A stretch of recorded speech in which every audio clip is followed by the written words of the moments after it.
Ana Prieto creció en 4 países diferentes. Decidió que le gustaba el periodismo. Por supuesto que el acento es muy difícil saber de qué lugar es, pero escribió algunos libros. Es muy importante escucharla porque, entre otras cosas, escribió todo lo que necesitan saber sobre el terrorismo, y en este momento, con más razón, tenemos que escucharla. Y le agradecemos muchísimo que esté aquí. Ella estudió comunicación social en Mendoza, en su provincia natal. Ana, mi nombre es Aldo del Cul, junto con Daniel Colucho, Pedro Massa, que estamos aquí en la mesa en Radio Brisas de Mar del Plata. Te agradecemos, muy buen día, ¿cómo estás? Hola, muy buen día a todos, ¿qué tal? Gracias por atendernos, Ana, muy amable. No, por favor. Qué mejor que escucharte. Después de ser la autora del libro Todo lo que necesitas saber sobre el terrorismo, después de estas horas que se están viviendo en el mundo, fundamentalmente después de lo de Barcelona, pasando por lo de Finlandia, Rusia, ¿por qué no lo de hoy en Francia, que aparentemente no es un atentado terrorista, pero lógicamente que estamos muy pendientes de todo lo que está sucediendo en el mundo? ¿Qué pasa con el terrorismo en el mundo, Ana? Bueno, es una pregunta, sí. Y pasa que está en un momento está en un momento bastante... El terrorismo ha tenido siempre como olas, ¿no? Olas de más atentados, de menos atentados, de más células, de menos células, digamos, momentos de ascenso en este tipo de violencia, momentos de descenso en este tipo de violencia, y ahora estamos como en una curva ascendente, o en una suerte de meseta después de que ha habido una curva ascendente. Así que sí, estamos en un momento, digamos, de mucha actividad de este tipo. No es la primera vez que el mundo ha vivido, digamos, grandes flujos de atentados terroristas, pero bueno, también es cierto que ahora el mundo está mucho más comunicado, entonces también nos enteramos más rápido y tienen como un impacto global. Actividades que tal vez hace 30 o 40 años tenían un impacto más local. Pero bueno, lo que sucede ahora es que estamos hablando también de atentados que se parecen mucho entre sí, atentados que tienen lugar en Europa occidental, y perpetrados en general por chicos muy jóvenes. El atentado de Barcelona fue perpetrado por el más grande de todos, tenía 22 años, que es el único que está prófugo, y era el que manejó la camioneta con la que atropelló a las personas en la Rambla, en su mayoría turistas.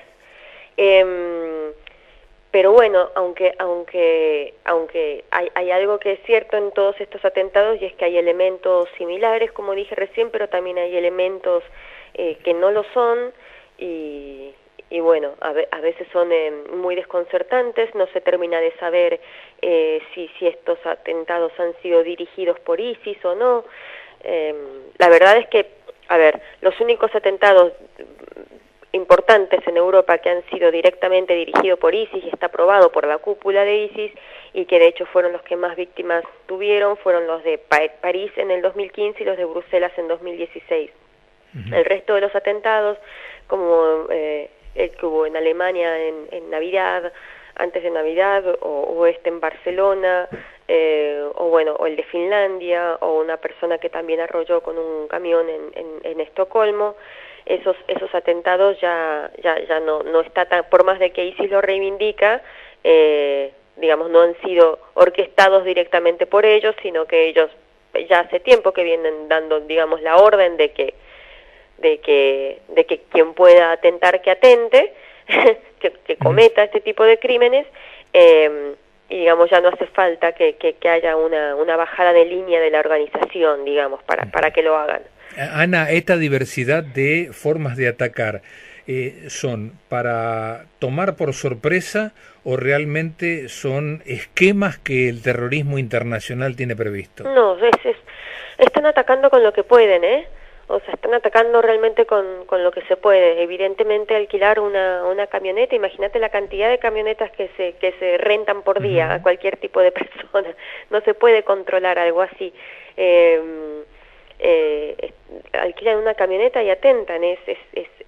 Han descubierto que tampoco es nuevo, digamos, pero bueno, por ahí antes las camionetas con explosivos dentro se utilizaron mucho para cometer atentados en cuarteles militares de Medio Oriente, cosas así, pero para arrasar contra civiles es algo bastante novedoso que está ocurriendo todo el tiempo, que es incontrolable y que es un arma barata. Digamos, lo único que hay que tener es la voluntad de matar. El resto es muy fácil, la logística de eso es sumamente sencilla. Pero, por ejemplo, en este atentado de Barcelona, la noche anterior estalló una casa en Tarragona, a unos 200 kilómetros de Barcelona.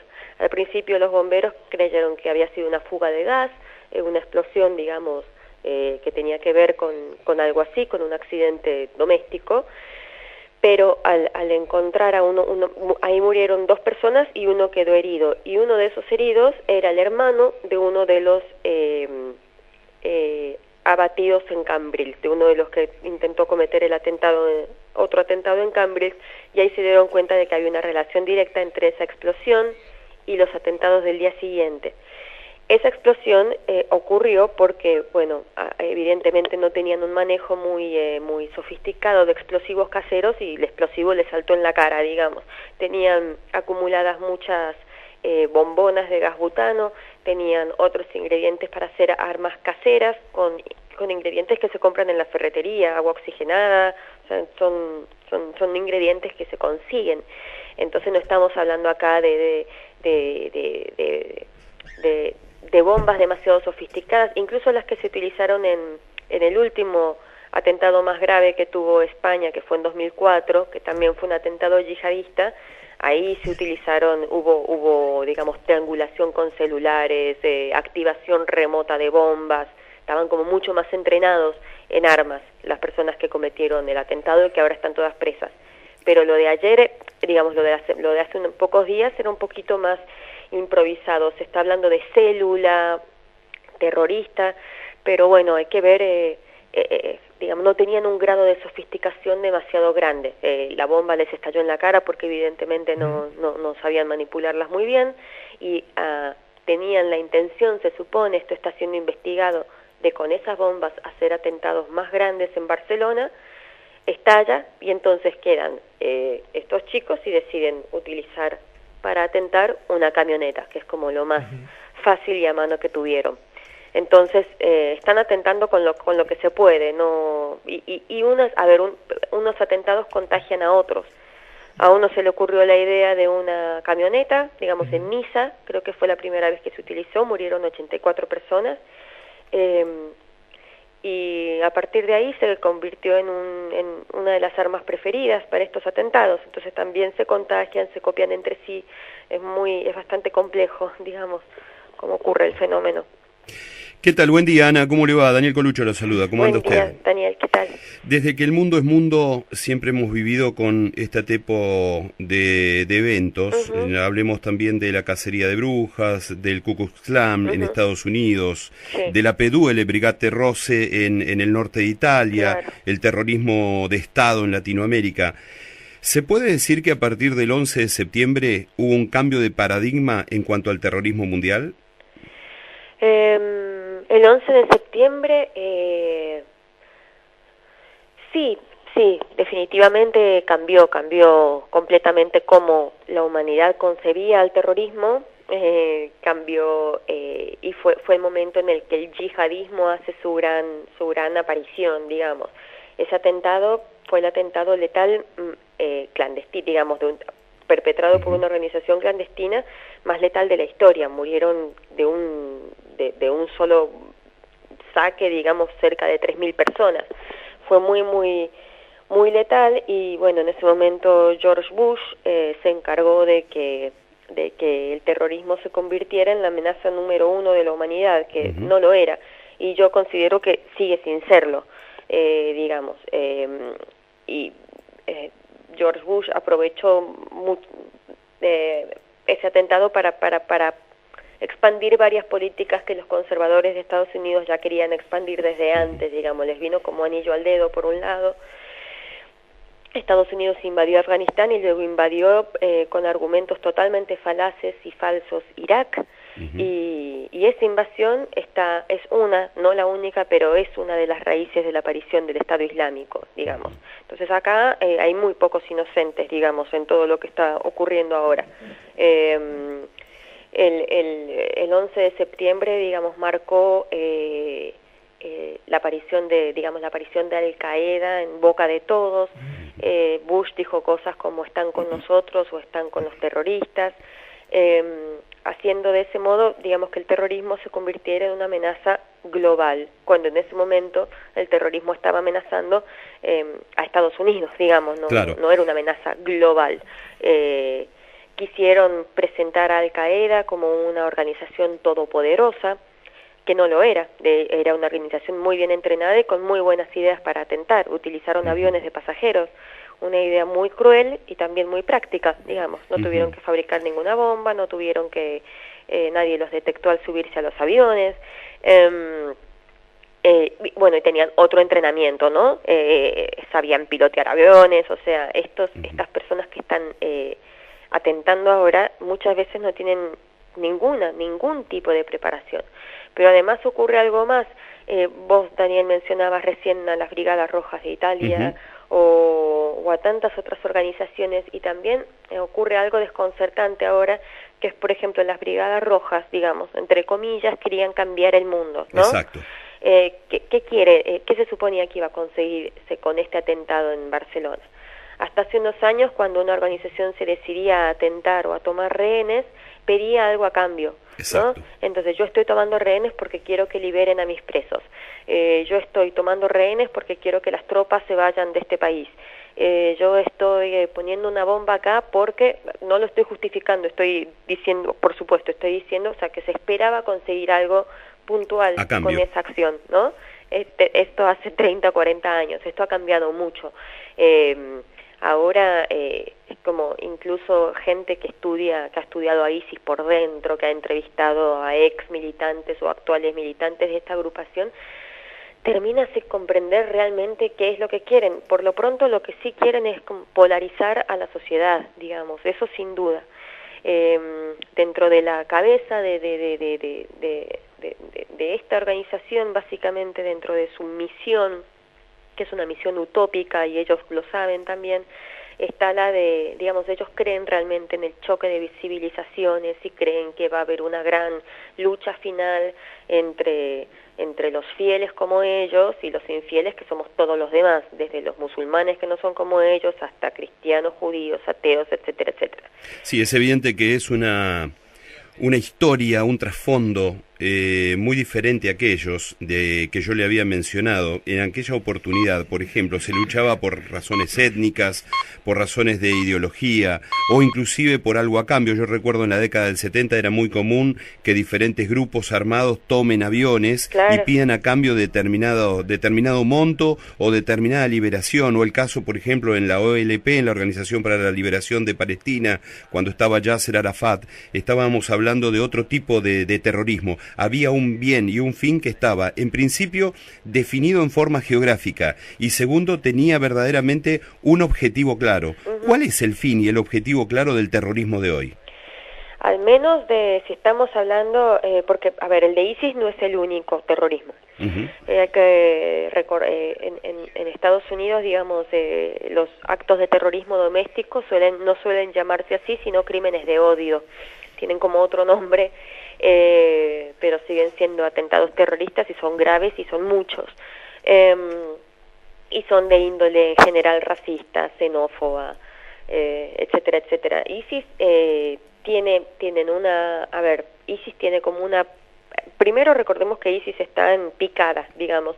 Todo el territorio que había ocupado en Siria y en Irak ya lo están perdiendo a pasos agigantados. En un momento llegaban a recibir 30.000 reclutas por mes. Eso ya no es así, el flujo de reclutas se ha cortado casi por completo. Digamos, realmente está en picada la organización. Lo que no está en picada es la ideología que la sostiene, que esta es la misma ideología que tiene Al Qaeda, la misma ideología que tiene Boko Haram en Nigeria, que es una visión muy extrema, muy distorsionada y muy falaz también del Islam, muy fanática. Es como como habían mencionado más temprano, la Casa de Brujas. Bueno, eso también una visión muy fanática y muy extrema, digamos, del cristianismo. ¿Cuándo mandó la Biblia a cazar brujas y a matar mujeres? No, eso no está en la Biblia. Bueno, se puede establecer una comparación en este sentido. La composición de esta organización es muy diversa. Dentro de ella hay realmente gente muy religiosa, líderes religiosos con un profundo conocimiento del Corán, que lo utilizan convenientemente para sus fines políticos, pero también hay mercenarios, hay gente que es soldado raso que está en ISIS porque le pagan un sueldo, o sea que es bastante compleja la composición de la organización en Medio Oriente. En cambio, en Occidente, la composición de sus seguidores, digamos, es algo que se intenta explorar, contener, porque la gran pregunta es por qué están haciendo lo que hacen, qué van a ganar, qué se supone que van a ganar. Se supone que estos chicos de Barcelona fueron radicalizados por un imán, un imán no es un líder religioso, es alguien que guía la oración, puede ser cualquiera, alguien que sepa guiar la oración del Islam 6 veces por día, bueno, puede ser el imán de una mezquita. Y este imán, que parece que murió en la explosión en Tarragona, lo están investigando todavía, radicalizó a un grupo de chicos que eran amigos y hermanos entre ellos, que vivían en Ripoll, un pueblito de Gerona. 17, 18 años, 22, el más grande de todos.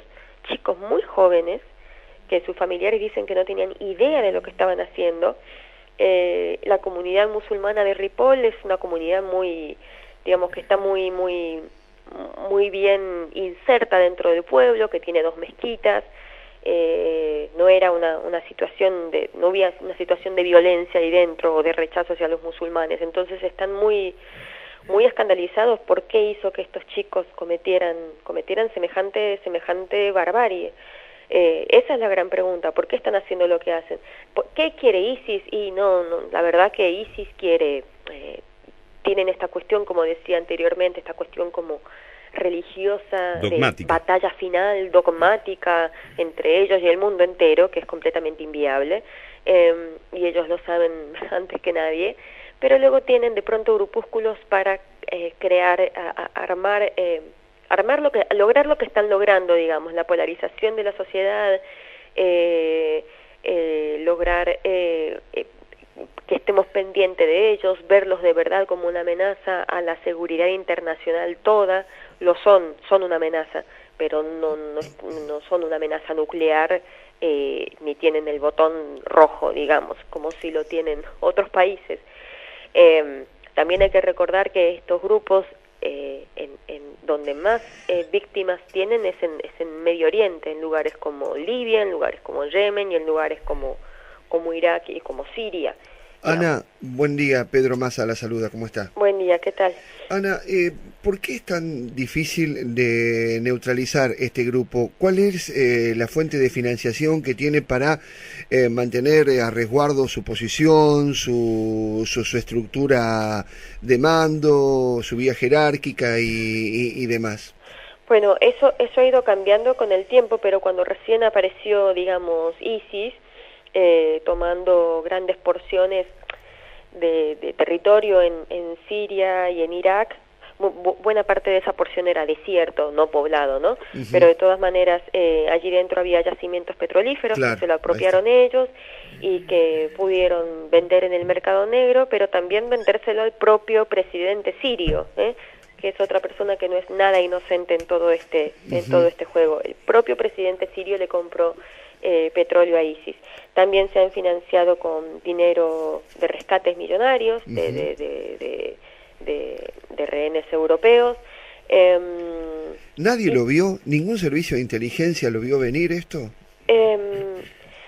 Lo que pasa es que esto empezó, empezó a surgir durante la guerra en Irak, digamos, durante años después de que empezara la invasión a Irak, empezó a formarse este grupo que es como surgió de Al Qaeda y fue mutando. Y después cuando ocurre la guerra civil en Siria, que se crea un vacío institucional enorme y el presidente Bashar al-Assad empieza a masacrar a su pueblo. Ahí este grupo radicalizado, que te digo, la ideología de ISIS no es nueva, es una ideología que tiene muchos años, y ellos y siempre han pensado en conquistar territorio, tener un territorio, volver a tener un califato, tienen como esa idea, entonces quisieron crearlo en un vacío institucional formado en Siria, y ahí lo crearon, digamos. Sí, esto, digamos, los soldados estadounidenses, en un momento cuando veían que había dentro de Irak luchas entre, digamos, atentados entre sunitas y chiitas o crímenes, no vieron el perfil yihadista de estos atentados. Pensaban que eran, bueno, luchas por el poder interno y cosas así, pero había algo más ahí, había un componente yihadista que bueno, que se fue desarrollando y que encontró un lugar para desarrollarse y expandirse fenomenal en el país limítrofe que era Siria. Sí, sí. Ahora, digamos, viéndolo con el tiempo, las personas que estudian esto dicen, y sí, era obvio que cosas así iban a ocurrir con vacíos institucionales, cuando invadís a un pueblo, lo desinstitucionalizás, sacás el gobierno que había y ponías otro, y es obvio que va a surgir violencia tarde o temprano. Así Ana, que se vio. La pregunta es, o sea, sabemos de su amplio conocimiento, sabemos que es consultora, escritora y demás. ¿Qué versión tiene usted, qué estudio tiene hecho y qué posibilidades hay que este terrorismo internacional, como lobos solitarios en célula o como en su conjunto, pueda atacar en definitiva a Argentina y Latinoamérica? Sí, es una pregunta que surge seguido, digamos, porque bueno, pero no ha ocurrido hasta ahora. No, por supuesto. Entonces, a ver, estas personas que atentan en Europa no atentan por una sola razón. Nadie atenta nunca por una sola razón. Vos podés haber sido radical, o sea, te podés haber vuelto un fanático, pero para volverte un fanático necesitas tener como predisposición para volverte un fanático. Tenés que tener un gran resentimiento, probablemente no tenés sentido de identidad, por eso reclutan a tantos adolescentes, en momentos en que su identidad se está formando, que son inseguros, que son chiquitos, que son impresionables, bueno. Entonces son una serie de cuestiones que tienen que darse para que alguien se decida a cometer este tipo de crímenes indiscriminados. Han ocurrido mucho, los más letales de todos han ocurrido, digamos, que son los de Francia y Bélgica. En los últimos años han ocurrido en dos países donde buena parte, digamos, de la comunidad musulmana no está integrada. Los musulmanes de tercera generación, que son jóvenes en este momento, están subempleados o desempleados, sienten que se los rechaza, aunque no se los rechace, a veces es un rechazo autopercibido, a veces es un rechazo real, pero son como una cantidad de cuestiones que tienen que darse para que, bueno, convertirse en tierra fértil para poder cometer para poder, bueno, volverse una persona violenta con determinadas ideas.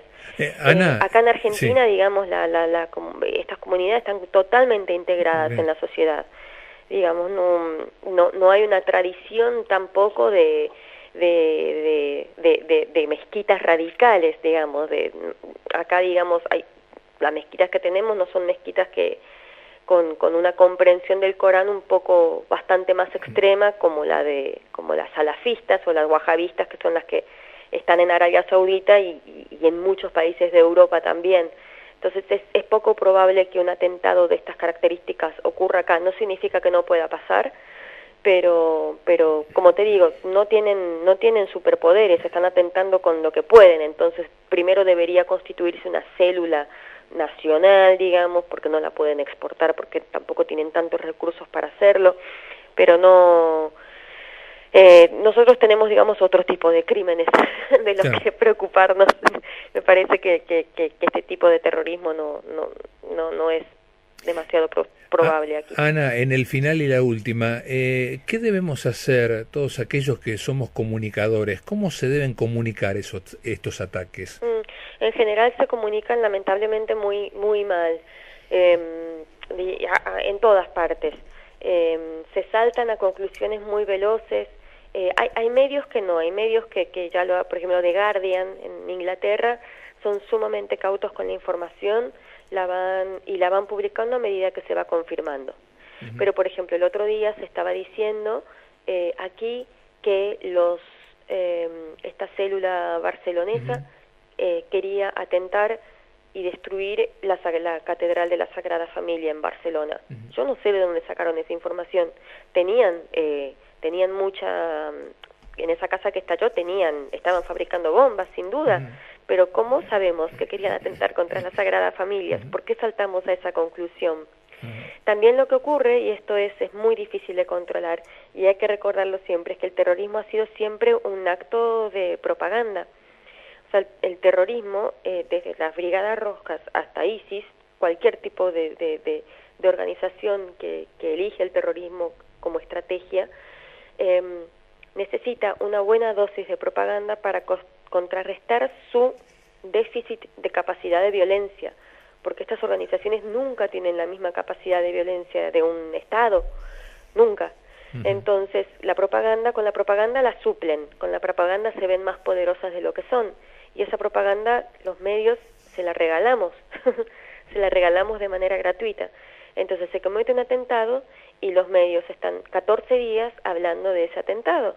Entonces, obviamente parece que la organización es superpoderosa, la organización cumplió con uno de sus primeros cometidos, que era sembrar el terror, y lo logra muy bien, ya que nosotros se lo regalamos. O sea, obviamente hay que informar sobre un atentado, pero volver eso, el tema del día durante 20 días, es complicado. En Alemania, por ejemplo, y en Israel mismo, que tiene tantos atentados siempre, se informa lo que pasó y ya. No se sigue con la maquinaria día tras día, tras día, tras día, porque eso es regalarles propaganda. Entonces, bueno, ahí se están publicando muchos manuales de estilo, muchos consejos para gente que tiene que informar sobre estos temas, y bueno, hay que empezar a seguirlos. Otra cosa que se hace, ya para cerrar, es publicar imágenes explícitas de la masacre, cuerpos ensangrentados, cadáveres mutilados. Eso es terrible para los familiares de esas personas, por empezar, es un problema ético muy grande. Y en segundo lugar, esas mismas imágenes después las propias organizaciones las utilizan para su propaganda. Por ejemplo, la revista que tiene ISIS, una revista digital que se llama Rumilla, muchas veces publica entre sus páginas fotos que occidentales tomaron de los atentados. Entonces ellos mismos toman ese material y se glorifican de haber cometido ese atentado con fotos que un tipo de Niza, de Barcelona o de Londres les regaló y se viralizó. Entonces después ellos las publican, con esta foto matamos infieles. Entonces también les estamos regalando material para que ellos mismas sigan reclutando y haciéndose, digamos, autopropaganda. Entonces es complejo informar, pero se puede. Hay que ser un poco más cauto. Ana, agradecerte es poco. Muchísimas gracias. No. Sos una periodista muy importante, especializada en terrorismo, estás trabajando en la sección en español de la Red de Periodistas Internacionales y has estado en Brisas Primera Edición de Mar del Plata, aquí en la República Argentina. Muchas gracias, Ana. Un cariño muy grande. Muchas gracias a ustedes. Hasta luego.